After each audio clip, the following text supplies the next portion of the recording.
Presenta este programa Banco República, CFA Society Uruguay, CUTSA, Fábricas Nacionales de Cerveza, Interamericana de Cómputos.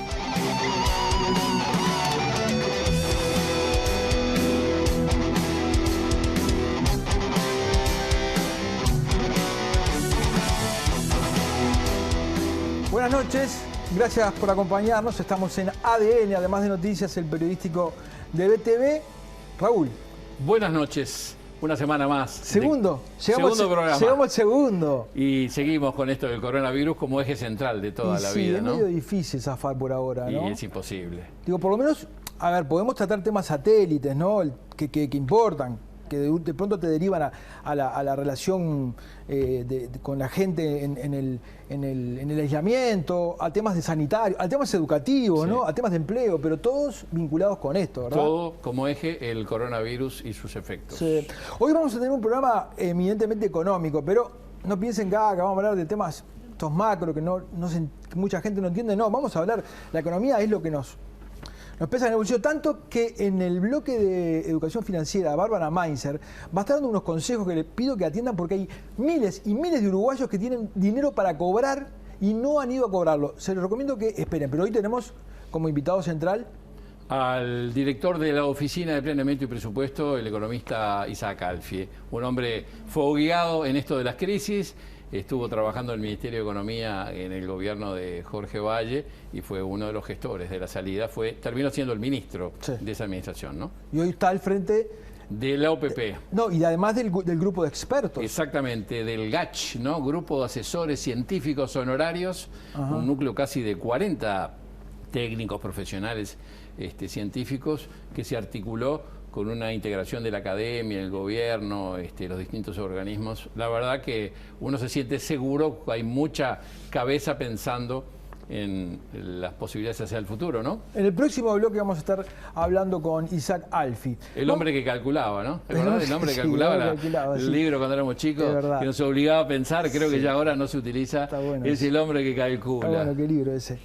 Bueno, vamos a ver unas gráficas para darle entrada a este primer bloque, gráficas económicas sobre cifras macro, sobre datos que son los que han salido, porque me contabas ahora, Raúl, yo no sabía que el INE postergó. Sí, obviamente los datos de desempleo y demás deberían conocerse ahora a mediados del mes de mayo, pero se postergó para junio. Vi un aviso en la página institucional del Instituto Nacional de Estadística, obviamente por dificultades para operar con la pandemia, con la falta de gente, la no atención, se postergó unas semanas. Bueno, acá tenemos 5% en los 12 meses a marzo el déficit, ¿no? Lo que gastamos más de lo que recaudamos, 2.800 millones de dólares. 6,6% es el déficit estimado, según el Fondo Monetario Internacional. Según Standard & Poor's, el déficit es de 7,2%. El crecimiento del PBI se retrajo 3%. Sí, las estimaciones de la CEPAL de hace unos 15 días en cuanto a caída de la economía son mayores que esa. ¿Sí? Están más cercana al 5 que al 3%. Vamos a ver otra gráfica. Necesidades de financiamiento del gobierno, 4.800 millones para 2019, 4.600. Son proyecciones estas, ¿no? Sí, del 2020, obviamente, ¿no? Pago de intereses, 1.500 millones, amortizaciones de bonos y préstamos, que también tienen que ver con la deuda, 1.600, el déficit primario, 1.500 millones. Con una certeza, baja la recaudación fiscal, eso no hay duda, con la crisis que estamos viendo, todas las proyecciones son de una caída, o sea que la necesidad de financiar con mayor deuda sube notoriamente, ¿no? Vamos a ver la próxima, que son las fuentes de financiamiento del gobierno, ¿verdad? Desembolso de organismos multilaterales, que el otro día nos decía Vázquez que el gobierno anterior había establecido, ya había dejado pactado préstamos, ¿no? Siempre se dijo que 2.200. Sí, 2.200, 2.300. Sí. Una de las fortalezas que siempre el gobierno anterior dijo es, nosotros tenemos todo, inclusive el Uruguay pagaba intereses para tenerlos operativos, estaba en stand-by, los quiero ahora y la plata viene. Y eso de alguna forma se logra porque Uruguay es creíble, confiable y bueno, por eso que están esos créditos. La emisión de bonos, o sea, acá estamos hablando de deuda, ¿no? Las dos cosas son deuda, ¿no? Sí, que no está claro en qué momento van a salir a emitir deuda, porque hoy el mercado internacional está muy, en fin, muy poco, me parece, demandante esas cosas hasta que aclare un poco más. Bueno, ahí está, un total de 2.132 millones. Y decíamos que, bueno, a ver, el empleo es una cuestión central, ¿no?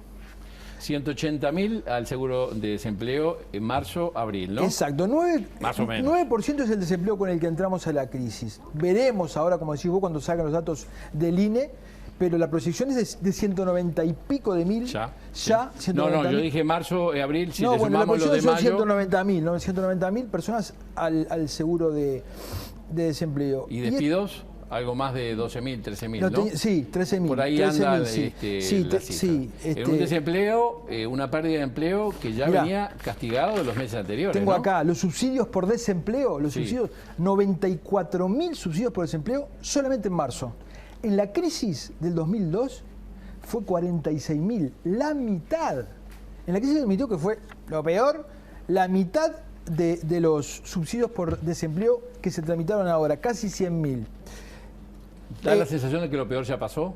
No sé, no. No, bueno, ahora se empezó a retomar parte de la actividad comercial, parte de la actividad industrial, ya volvió pero la sobre construcción. ese punto es interesante, dos aspectos. A ver.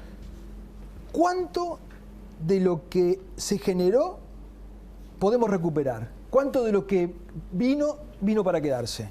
¿De desempleo?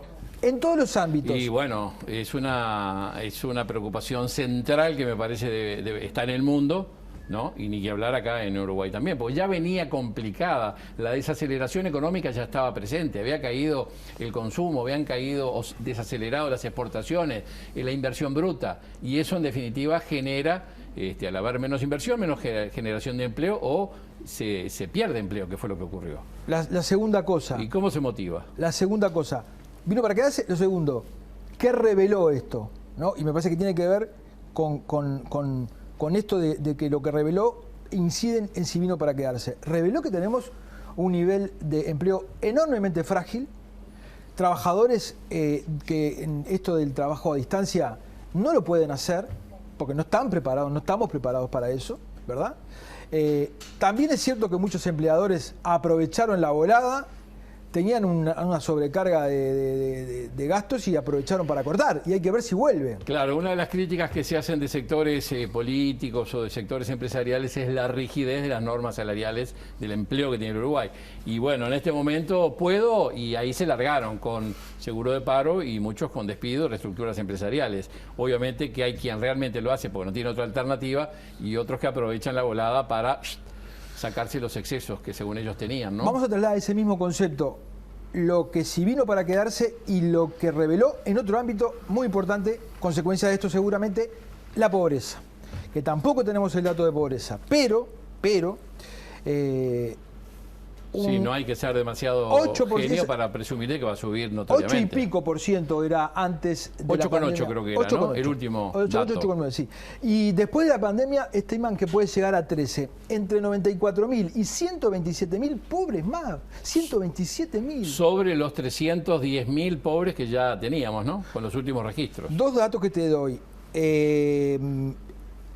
Datos del 2018, un informe indicaba que de la clase media, el 40% de la clase media estaba en una situación frágil, y como la pobreza se mide por ingreso, basta que un ingreso pequeño no te entre para que caigas en la pobreza. Y el segundo es que se hablaba en otro informe de una consultora privada de que hay 250.000 personas que están en riesgo, o sea que ese 190.000 pueden aumentar. Entonces vamos de nuevo al mismo concepto.